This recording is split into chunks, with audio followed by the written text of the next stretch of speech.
Good morning students. My name is Vishnu Sharma, lecturer computer science, Government Polytechnic College, Dausa से। आज के E lecture में हम gets and puts function in C programming को discuss करेंगे। हमारा ये lecture board of technical education Rajasthan के सब्जेक्ट कोड CS 201, EL 210 और ME 210 subject code C programming language से रिलेटेड है। आज के ई लेक्चर में हम गेट्स एंड पुट्स फंक्शन को डिटेल में समझेंगे कि ये क्या होते हैं और किस तरीके से काम में लिए जाते हैं, कौन सी लाइब्रेरी से इनका रिलेशन है, इनका सिंटैक्स क्या है, और एक छोटे से प्रोग्राम की हेल्प से हम इन्हें समझने की कोशिश करेंगे और उस प्रोग्राम को हम हमारे रन भी कराकर देखेंगे। Definition of gets and puts function.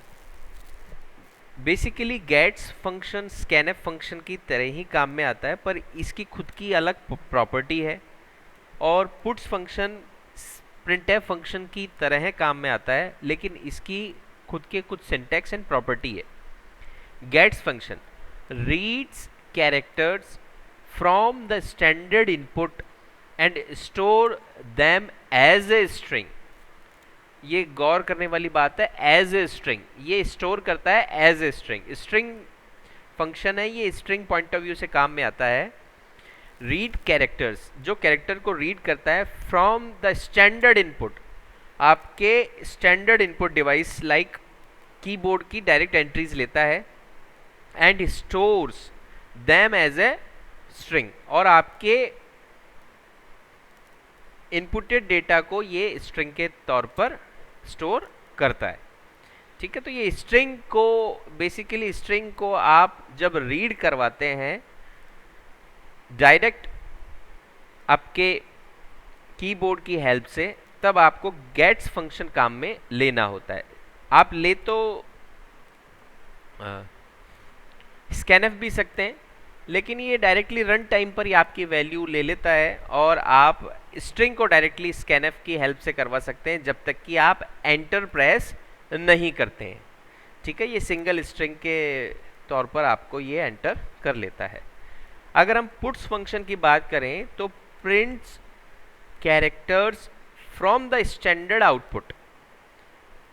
ठीक है, ये आपके स्टैंडर्ड आउटपुट मींस आपके कंसोल, आपके मॉनिटर के ऊपर ये आपके आउटपुट के तौर पर कैरेक्टर्स को शो करता है, लेकिन ये कैरेक्टर्स को शो करेगा, स्ट्रिंग को शो करेगा, कैरेक्टर टाइप की स्ट्रिंग को शो करेगा।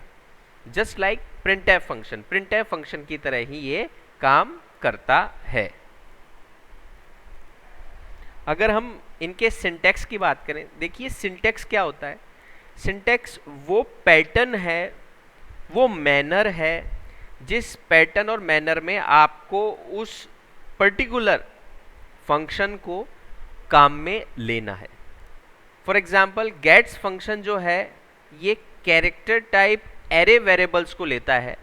ठीक है, तो इसे हम गेट्स फंक्शन के अंदर ये कैरेक्टर टाइप एरे वेरिएबल ही हम इसको देंगे, एंटर करेंगे, ताकि क्या हो, वो स्ट्रिंग इनपुट हो सके। अगर हम प्रिंटफ पुट्स फंक्शन की बात करें तो इसमें character type array variable oblique string, आप इसकी हेल्प से आप क्या करा सकते हैं, प्रिंट करवा सकते हैं। ये गेट्स फंक्शन का सिंटैक्स है। आपको गेट्स फंक्शन को इसी तरीके से काम में लेना है। गेट्स आपको लिखना है, फिर आपको छोटे ब्रैकेट्स के अंदर आपको इसके अंदर कैरेक्टर टाइप एरे वेरिएबल आपको इसमें एंटर करना है, मतलब लिखना है वेरिएबल का नेम, और आपको सेमीकोलन लगा देना है। इससे क्या होगा, वो कैरेक्टर टाइप एरे वेरिएबल के अंदर आप जो एंटर करेंगे उस समय रन टाइम पर कैरेक्टर्स वो एज ए स्ट्रिंग एंटर हो जाएंगे कैरेक्टर टाइप अरे वेरिएबल में, जब तक कि आप एंटर प्रेस नहीं करते और आपकी स्ट्रिंग फुल नहीं हो जाती। ऐसे ही पुट्स फंक्शन की अगर हम बात करें तो character type array variable oblique string जो भी आपका इन दोनों में से हो, उन्हें आप उन वेरिएबल्स को आप लिख देंगे, उन वेरिएबल को आप लिखेंगे और सेमीकोलन से जब बंद कर देंगे इस पुट फंक्शन को, तो उस वेरिएबल के अंदर जो स्ट्रिंग है वो आपकी क्या हो जाएगी, डिस्प्ले हो जाएगी। तो ये दोनों सिंटैक्स हैं गेट्स और पुट्स फंक्शन के।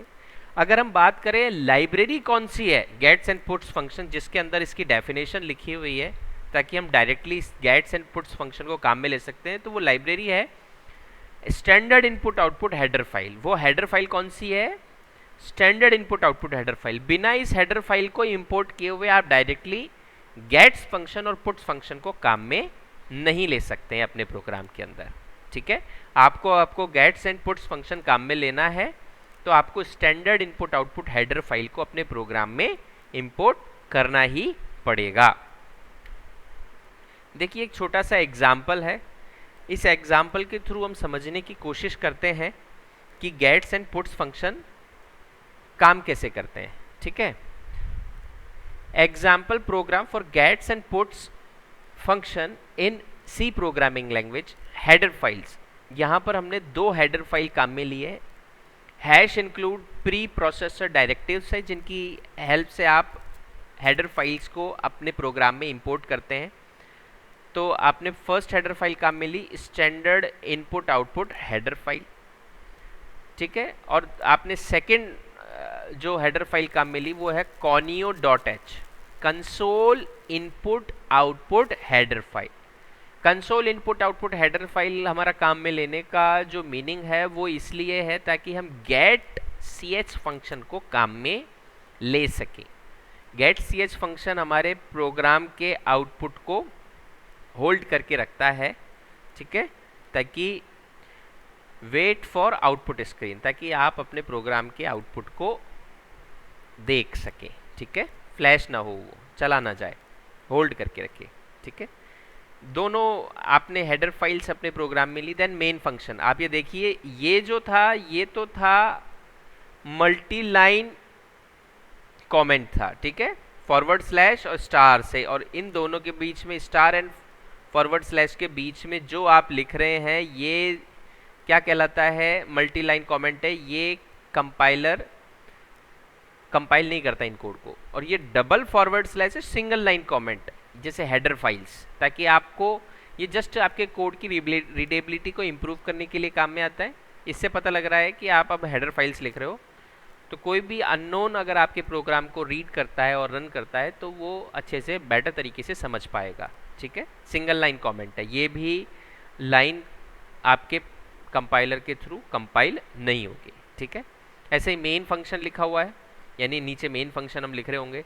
हमने इंटीजर टाइप वैल्यू रिटर्न करने वाला एक मेन फंक्शन काम मिले। देखिए फंक्शन के लिए जो छोटे ब्रैकेट है इससे पता लग रहा है कि एक फंक्शन है।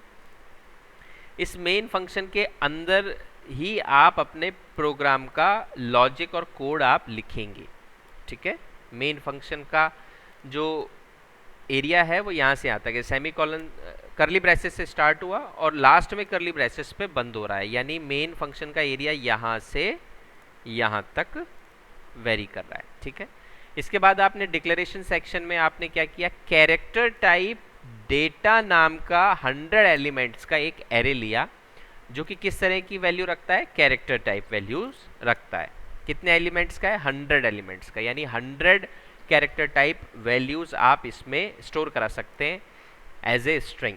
ठीक है, अब आपने printf फंक्शन काम में लिया। printf फंक्शन जो काम में ले रहे हैं ये भी आपके डिस्प्ले पॉइंट ऑफ व्यू से काम में आ रहा है। तो आपने काम में लिया enter a string for gets function. ठीक है, अब आप गेट्स फंक्शन के लिए आप क्या कर रहे हैं, एंटर ए स्ट्रिंग, एक स्ट्रिंग एंटर कीजिए for gets function. Gets function के लिए आप एक स्ट्रिंग एंटर कीजिए, आपने डिस्प्ले करवाया। और अब आप क्या कर रहे हैं, सिंगल लाइन कमेंट में आप get string input using get function, आपने लिखा कि आप get string input using get function. अब गेट फंक्शन को लेते हुए आप क्या करें, आपकी स्ट्रिंग को इनपुट कीजिए।